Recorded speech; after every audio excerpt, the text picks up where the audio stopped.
अभी तक आपने हमारे चैनल को सब्सक्राइब नहीं किया तो सब्सक्राइब कर लीजिए और बेल आइकन को प्रेस कर दीजिए ताकि हमारे नए वीडियोस नोटिफिकेशन सबसे पहले मिल जाए आपको।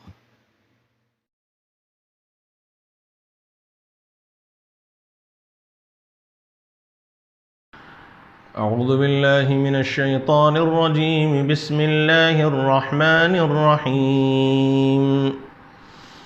अरअयतल्लज़ी युकज़्ज़िबु बिद्दीन फ़ज़ालिकल्लज़ी यदु'उल यतीम वला यहुद्दु अला तआमिल मिस्कीन फ़वैलुल लिलमुसल्लीन अल्लज़ीन हुम अन सलातिहिम साहून अल्लज़ीन हुम युराऊन व यमनऊनल माऊन।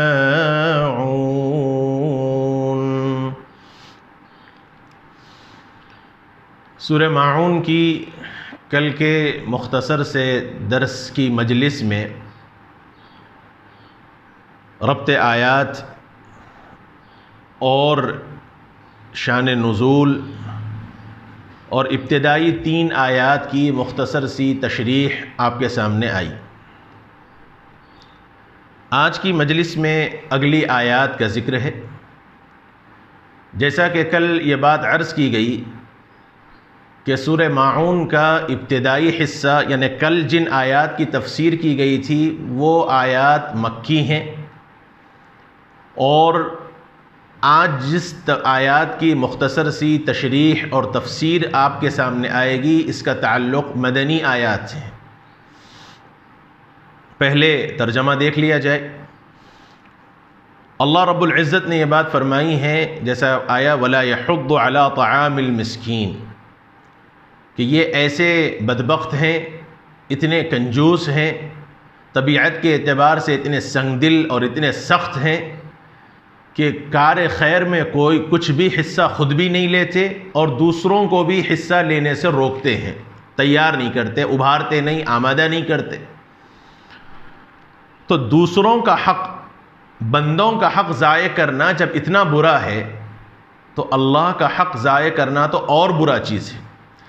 चूँकि 2 हुकूक़ हैं, एक बंदों का हक़ और एक अल्लाह का हक़। तो बंदों का हक़ जब बयान कर दिया गया तो अब आगे अल्लाह का हक़ बयान किया जा रहा है और ख़ास तौर पर ऐसा आदमी जो लोगों के साथ खैर का, हुस्न सलूक का, भलाई का, मोहब्बत का, मवद्दत का, चाहत का, ख्वाहिश का कोई काम नहीं करता, ना करना चाहता है, तो ला महला ऐसा आदमी अल्लाह की तरफ भी रुजू नहीं हो सकता। इसलिए कुरान मजीद ने कहा फ़वैलुल लिल मुसल्लीन। अल्लाह ताला फरमाते हैं कि ऐसे नमाजियों के लिए बड़ी हलाकत है। वैल कहते हैं हलाकत को। फ़वैलुल लिल मुसल्लीन फरमाया कि ऐसे नमाजियों के लिए बड़ी हलाकत है। अल्लज़ीन हुम अन सलातिहिम साहून। कौन? वो लोग जो अपनी नमाज को भुला बैठते हैं। साहून के माने भुलाना, और यहाँ भुलाने से मुराद तर्क करना, छोड़ देना। यानी ऐसे नमाजियों के लिए बड़ी हलाकत है जो अपनी नमाज़ों को भुला देते हैं, जो अपनी नमाज़ों को छोड़ देते हैं। और ऐसे लोग हैं कि अगर नमाज पढ़ते भी हैं तो युराऊन के माने दिखावा करना, रियाकारी करना, अल्लाह ताला के मकसद को छोड़कर बंदों की खुशनुदी हासिल करना। फरमाया कि ये वो लोग हैं युराऊन जो दिखावे के वास्ते नमाज पढ़ते हैं। वयमनऊनल माऊन, और फिर उसके बाद फरमाया कि ज़कात भी बिल्कुल नहीं देते। वयमनऊनल माऊन, और ज़कात देने से भी रुकते हैं। ये आयत मदीनतुल मुनव्वरा के मुनाफिकीन के मुताल्लिक़ नाजिल हुई। मुनाफिक भी काफिर है, यानी वो आदमी जो ज़बान से कलमे का इकरार करे लेकिन दिल में अपने कुफ्र को छुपाए। और ये निफाक इअ्तिक़ादी कहलाता है। निफाक एक निफाक इअ्तिक़ादी है, एक निफाक अमली है। निफाक इअ्तिक़ादी का मतलब है कि इअ्तिक़ाद के एतबार से, अक़ीदे के एतबार से एक आदमी काफिर है दिल के एतबार से, लेकिन ज़बान से वो अपने इक़रार करता है कलमे का और इस्लाम का, तो ये मुनाफिक इअ्तिक़ादी है। और मुनाफिक की जो सिफ़ात नबी अकरम सल्लल्लाहु अलैहि वसल्लम ने बयान फरमाई कि मुनाफिक की अलामतें ऐसी हैं कि वो झूठ बात करे तो झूठ बोले, इदा हद्दथ कज़ब व इदा वअद अखलफ व इदा तुमिन खान, कि जब अल्लाह औ कमा क़ाल अलैहिस्सलाम कि जब वादा करे तो खिलाफ वर्जी करे, जब अमानत उसके पास रखाई जाए तो वो खयानत करे। ये मुनाफिकीन की अलामत है, ये निफाक अमली कहलाते हैं। ये इसलिए कि तौज़ीह करने की ज़रूरत महसूस हुई कि हमारी ज़बानों के अंदर हर एक जिससे हमारा कुछ ऐसी तबीयत नहीं बनती, या ये कि उसके ख़िलाफ़ बात है तो कहते हैं उन्हें मुनाफिक है, उन्हें मुनाफिकाना चाल करता है, वो मुनाफिक शख्स है। ये बहुत बड़ी बात है। हज़रात उलमा ने फरमाया है कि इस ज़माने में किसी को भी मुनाफिक कहना जायज़ नहीं है, क्योंकि शरई एतबार से मुनाफिक का जब लफ्ज़ इस्तेमाल होगा तो वो मुनाफिक इअ्तिक़ादी पर होगा, ये लफ्ज़ मुनाफिक इअ्तिक़ादी पर शुमार होगा। हज़रात उलमा ने लिखा है और अब किताबों में इस बात की वजाहत फरमाई है कि मुनाफिक जब लफ्ज़ मुबहम मुतलक लफ्ज़ सिर्फ मुनाफिक बोला जाए तो मुनाफिक अमली यानी अमल करने वाले, जैसा झूठ बोलने वाला है, वादा खिलाफी करने वाला है, अमानत में खयानत करने वाला है, ऐसे आदमी को मुनाफिक अमली करने वाला कहेंगे, निफाक अमली करने वाला कहेंगे, लेकिन मुनाफिक नहीं कह सकते। क्योंकि लफ्ज़ मुनाफिक जो इस्तेमाल हुआ है अहादीस के अंदर, कुरान के अंदर, मुनाफिक से मुराद मुनाफिक इअ्तिक़ादी है, यानी अक़ीदे के एतबार से जो मुनाफिक है, ज़ाहिर के एतबार से इस्लाम का दावेदार और बातिन का और पोशीदा तौर पर काफिर है, इसी को मुनाफिक कह सकते हैं। इसलिए इस कुरान के हवाले से ये आजिज़ हज़रात उलमा किराम का पैगाम आप तक ये पहुँचाना चाहता है कि अगर हमारी ज़बानों पर मुनाफिक का लफ्ज़ है तो इससे एहतियात करना चाहिए।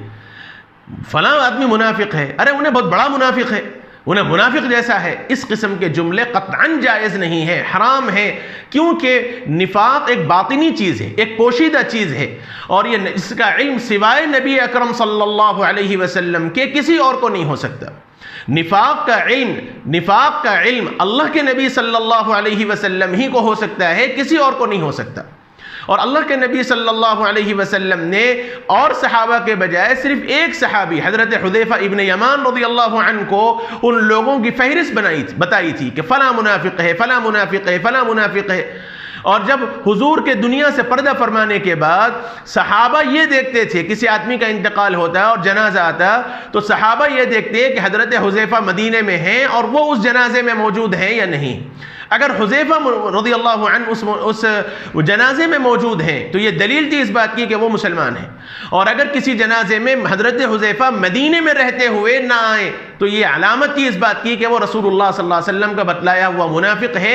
इसलिए उनको राज़दार सहाबी कहते हैं हज़रत हुज़ैफ़ा इब्न यमान रज़ियल्लाहु अन्हु को। इसलिए ज़िम्नन ये बात आ गई, और चूँकि अहम बात है कि ज़बानों पे हमारे मुनाफिक का लफ्ज़ बहुत आम है, एहतियात करना चाहिए। उलमा ने इसको नाजायज़ और हराम लिखा है। बहरहाल ये सिफ़ात बयान की गई हैं एक मुनाफिक आदमी की, अल्लाह के नाफरमान की, कि फ़वैलुल लिल मुसल्लीन, के नमाजियों के लिए हलाकत है। और वो नमाजी कौन, आगे उसकी सिफ़ात बयान फरमाई। वैल हलाकत का नाम है। वैल के सिलसिले में बाज़ हदीस के अंदर यह भी आया है कि वैल जहन्नम की एक वादी का नाम है, जहन्नम की एक वादी का नाम है, और ख़ुद सारा जहन्नम खुद इस वादी से रोज़ाना 70 मरतबा पनाह मांगती है। इतनी भयानक ये जहन्नम की एक वादी है, इसमें अल्लाह ताला रियाकार लोगों को दाखिल फरमाएगा। तो इसलिए वैलुल लिल मुसल्लीन, अगर वैल को जहन्नम की वादी मुराद लिया जाए तो मतलब होगा कि वो लोग जो नमाज़ों से कोताही करते हैं, नमाज़ों को जानबूझ के छोड़ देते हैं, या नमाज पढ़ते तो हैं लेकिन रियाकारी करते हैं, दिखावा करते हैं, तो ऐसे लोगों के लिए ठिकाना जहन्नम का उस हलाकत की वादी के अंदर है जिससे जहन्नम खुद रोज़ाना 70 मरतबा पनाह मांगती है। और अगर उमूमी रखा जाए तो मतलब होगा कि वैल ऐसे लोगों के लिए हलाकत है, अदाब है, अल्लाह की तरफ से हलाकत तयशुदा है। अल-मुसल्लदीन हुम अन सलातिहिम साहून, वो लोग जो अपनी नमाजों से गाफिल रहते हैं, नमाजों को जानबूझकर छोड़ देते हैं। साहून यहाँ मुराद नमाजों को छोड़ देना है, यहाँ नमाजों को भुला बैठना है, तर्क करना मुराद है। सहव और निसियान, भूलना यहाँ मुराद नहीं। यानी नमाज के अंदर अगर कोई भूल हो जाए, नमाज में किसी तरह की कोई गफलत हो जाए, तो शरीयत ने सद्दे सहव का हुक्म दिया है, वो सहव यहाँ मुराद नहीं है, क्योंकि वो सहव तो कोई भी इंसान इससे खाली नहीं है। हत्ता कि खुद नबी अकरम सल्लल्लाहु अलैहि वसल्लम से भी नमाज के अंदर सह हुआ है, रिवायात के अंदर मौजूद है। उम्मत को सबक देने के वास्ते अल्लाह रब्बुल इज़्ज़त ने अपने नबी अकरम सल्लल्लाहु अलैहि वसल्लम से ये अमल करके बतलाया, लिहाजा सहव से कोई भी खाली नहीं। तो ये नमाज में जो अनजाने तौर पर भूल हो जाती है, निसियान हो जाता है, यहाँ वो मुराद नहीं है, बल्कि यहाँ मुराद ये है कि नमाज में गफलत करते हैं, जानबूझकर छोड़ देते हैं, इंतज़ार करते रहते हैं कि बस आखिर वक्त में पढ़ेंगे। जैसे बाज़ रिवायात के अंदर नबी अकरम सल्लल्लाहु अलैहि वसल्लम ने फरमाया, कुछ लोग ऐसे हैं जो नमाज को इंतज़ार करते हैं, टालते हैं, यहाँ तक कि जब बिल्कुल आखिरी वक्त हो जाता है, सूरज पीला पड़ने लग जाता है, तो फिर वो मुर्गे के ठोंग मांगने की तरह 4 ठोंगे मार लेते हैं। यह हदीस के अंदर रिवायत बयान की गई, यानी जल्दी जल्दी सजदा करके एक फ़र्ज़ पूरा कर लेते हैं। तो ये मुराद है कि नमाज को जानबूझकर छोड़ना या गफलत करना, इंतज़ार करना, टालते रहना, आखिर वक्त में पढ़ लूँगा, ऐसों के वास्ते वईद बयान की गई है, अल्लज़ीना हुम अन सलातिहिम साहून। और दूसरी बात ये फरमाई, अल्लज़ीना हुम युराऊन, ये वो लोग हैं जो नमाज अव्वलन तो पढ़ते नहीं दिल से, और अगर पढ़ते भी हैं तो दिखावे के वास्ते, रियाकारी के वास्ते। ये एक बहुत बारीक अमल है, रिया एक बहुत नाजुक चीज़ है। रिया के मुकाबले में इखलास है। अल्लाह को हर वो अमल जो अल्लाह को राज़ी करने वाला हो, अल्लाह ताला की खुशनुदी के वास्ते किया जाए, इसमें किसी की रज़ा दुनिया तलबी ना हो, ये इखलास है। और उसके मुकाबले में कोई दूसरा लफ्ज़ यानी रियाकारी, मतलब यह है कि लोगों को खुश करने के वास्ते, बंदों की रजा के वास्ते, या किसी दुनियावी मफाद के वास्ते, या किसी दुनिया के फायदे के वास्ते, या अपनी झूठी तारीफ के वास्ते अगर कोई बंदा कोई काम करता है तो वो रियाकारी के अंदर दाखिल है।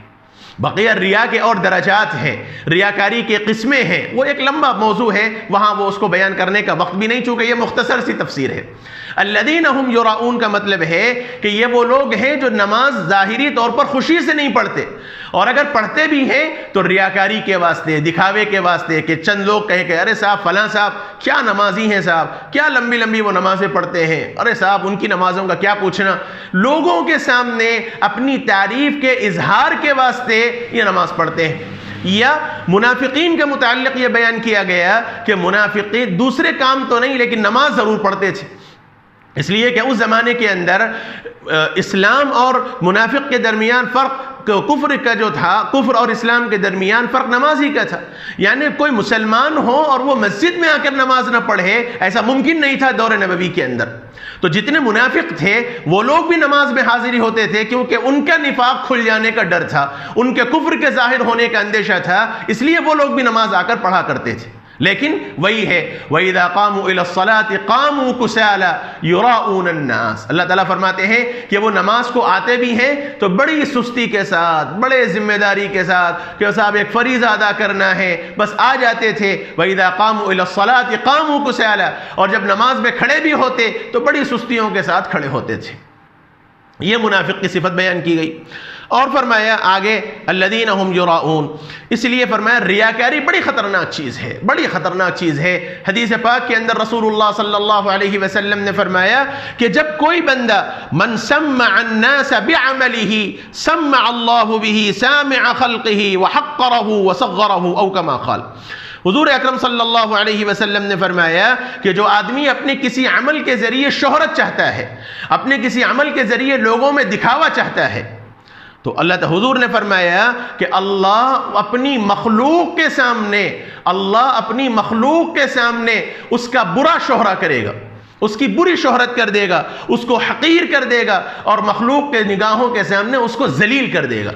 वक्ती तौर पर तो लोग तारीफ करेंगे कि साहब फलां साहब, अरे साहब क्या पूछना, क्या वो काम करते हैं, लेकिन फिर एक वक्त आएगा कि जो रियाकारी करता है, जो दिखावा करता है, अल्लाह रब्बुल इज़्ज़त उसको हकीर और जलील करके बतला देंगे। इसलिए रियाकारी बड़ी ख़तरनाक चीज़ है। हर वो अमल जो खैर का हो, अच्छा हो, अल्लाह को राज़ी करने के वास्ते अमल होना चाहिए। हाँ, ज़िम्नन ये बात भी जहन में रखना चाहिए, बाज़ उलमा ने एक बात ये भी फरमाई है कि बाज़ मौक़े पर किसी ज़रूरत की वजह से, तोहमत की वजह से, तोहमत से बचने के वास्ते, या लोगों को तरगीब दिलाने के वास्ते, अपने किसी अमल का अगर इजहार किया जाए तो उलमा ने फरमाया ला बअस बिही, इसमें कोई हरज नहीं है। ये इसलिए भी कहना पड़ता है कि आजकल बाज़ लोग थोड़ा सा कुछ रिलीफ का काम करते हैं या लोगों के साथ मोहब्बत और हमदर्दी और हुस्न सलूक का मामला करते हैं, तो अल्लाह भला करे, ये आजकल मोबाइल का और फ़ोनों का और ये तस्वीर कशी का, हर आदमी उस तस्वीर लेता है, फ़ोटोज़ लेता है, वीडियोज़ लेता है और उसको फैलाता है। अब उस पर अलग अलग किस्म के तबसरे हो रहे हैं, बाज़ लोग उस पर बुरा भला कहते हैं, बाज़ लोग उस पर अच्छाई कहते हैं, सब तबसरे हैं। ये आजिज़ न उस पर बुरा तबसरा करना चाहता है, न उसकी तायीद करना चाहता है, बस एक उलमा की ये बात पहुंचा देना चाहता है, हर आदमी अपनी नीयत का जिम्मेदार है, हर आदमी अपनी नीयत का जिम्मेदार है।